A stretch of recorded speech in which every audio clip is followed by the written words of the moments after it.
because we know we have an issue with the geometry, we're going to just do a very quick check before we totally disassemble this. We can turn the engine over a few times. We're going to see exactly where our roller is running on the top of the valve. That'll tell us if our push rod length is off, and if it's off, then we need a longer stud. Perhaps it's off and we need a shorter push rod. I think we're going to just need a longer stud, to tell you the truth.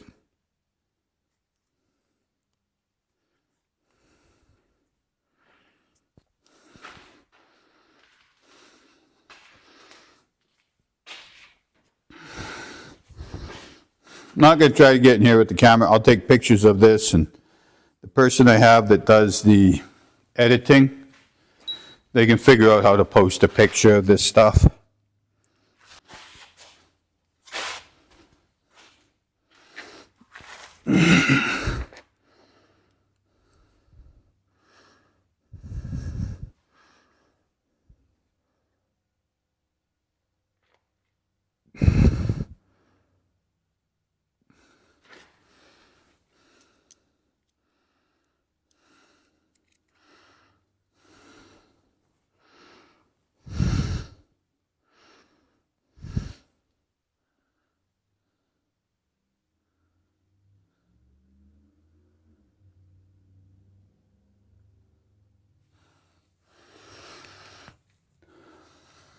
So in the pictures, you'll see where the wear mark on the top of the valve stem is, exactly centered on the exhaust. Now we're going to check the intake.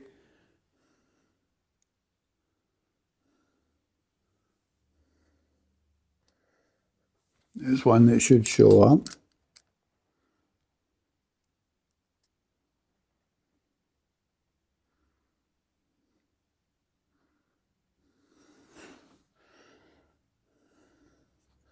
There's one you might be able to see.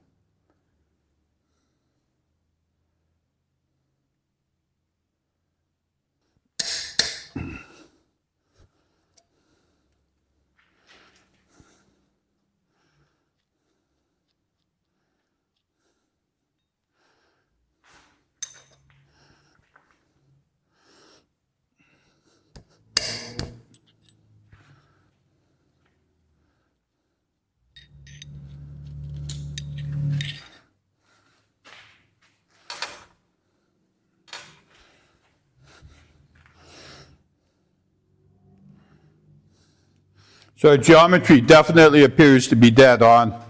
What I'm going to do just to confirm this is I'm going to count the number of turns this takes to get off.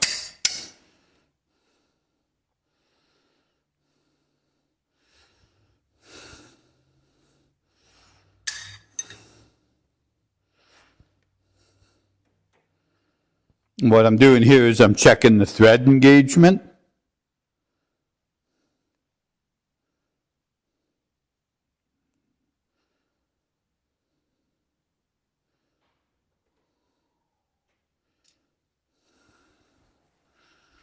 So we have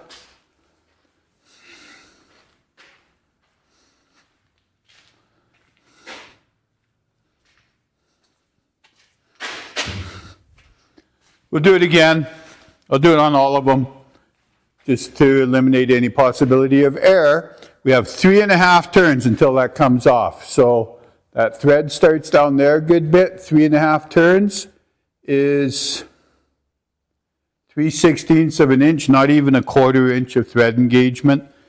These would have pulled off. So we're going to need longer studs, because the geometry certainly appears to be fine. 1, 2. We're going to do a couple more just to make sure I'm not eliminate any error.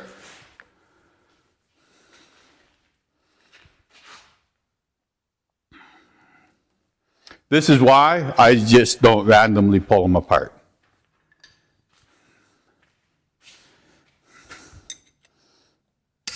Okay, so 1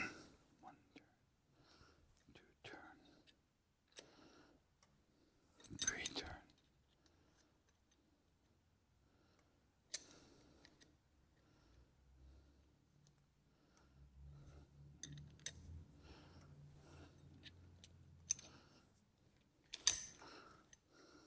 This one had 5 turns on it.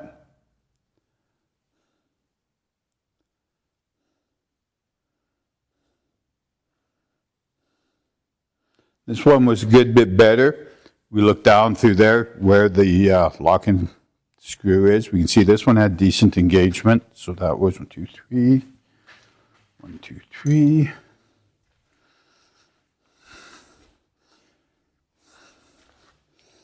The other thing you want to check on these, I'll take a picture of it, show it to you. You want to make sure, it's not going to be the case here, but I mean sometimes you want to make sure that the bottom of your rocker arm, this, has adequate clearance to the top of the stud, of the rocker arm stud.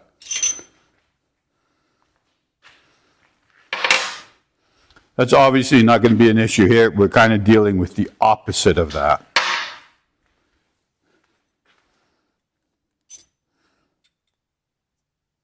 The other thing we can do, you can check, is you can look, and I'll take a picture, at the amount of the stud sticking up through. Again, we have less on this one. That one's not too bad.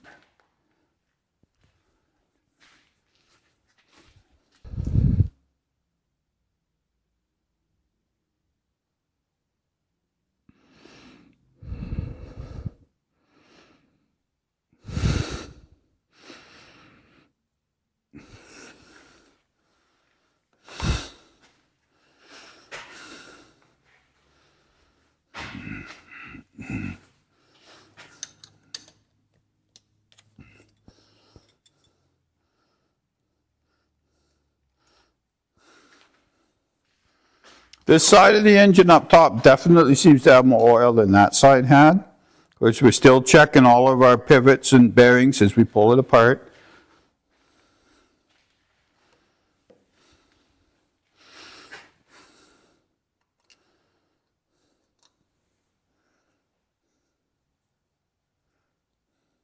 Look at this.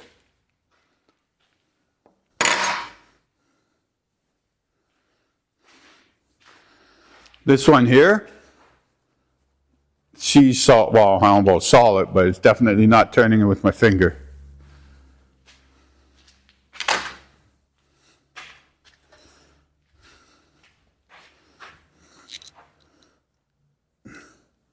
Wow, that's pretty tight.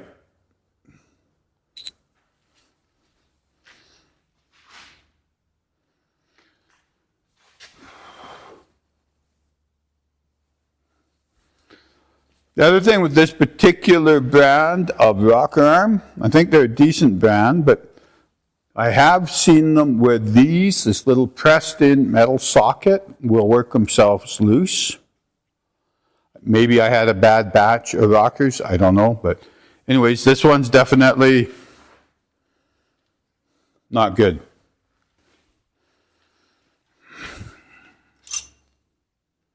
This one's good. So what I did was the ones that were shot, I put upside down. They're still in order. And the reason behind that is, obviously we're going to pull the thing all apart. We're going to check all the guides and whatnot. But I'd just like to show you, chances are the ones that had seized fulcrum points will probably have excessive valve guide wear.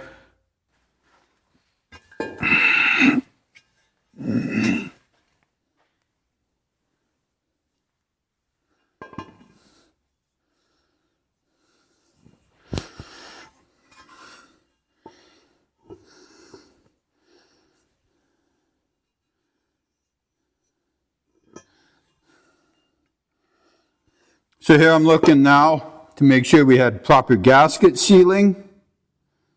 Proper gaskets, there's different gaskets for big block Chevys.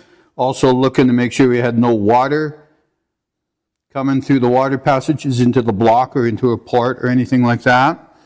We knew there wasn't, but we just, we're checking it anyways.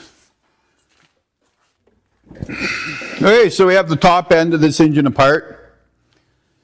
About half of the rocker arms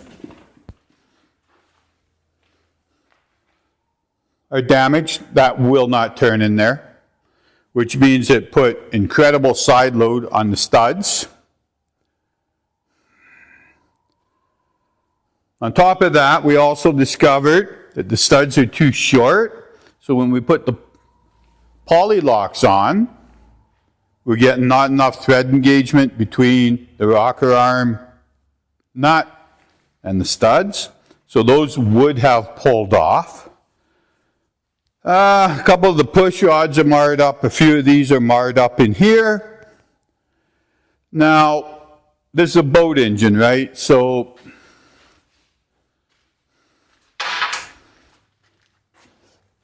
we're not going to replace the faulty parts. We're going to replace everything. Right? So if you got a passenger car, sits there, runs up and down the road at 2,000 RPM, you're not going to be revving it high or in a pickup truck. If you got a hot rod, most of the time it's going to spend, in the 2,000 RPM range, but it's going to be, 4, 5, 6,000 RPM bursts. So that's a different story there. You don't want to reuse anything. Thing about a boat is these things run 4,000, 5,000 RPM hour after hour after hour when they're out on the lake. Or this guy, a river boat, that valve train came apart and he's, up a very rapid river in the middle of nowhere and that engine dies. He's in a, he's not in a very good spot, is he? So we're not going to trust none of that stuff on the top of that engine. We're going to replace everything. The studs, the push rods, the rocker arms, and there'll be more as we get into this engine. We'll box everything up, give it back to the customer.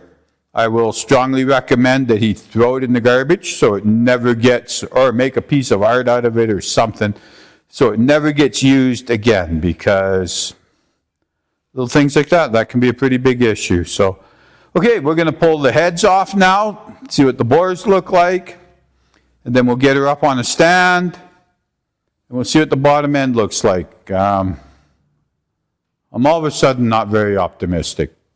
I was really hoping we could be minimum damage and throw this thing back together quick for him with the parts we have in stock, but we'll see.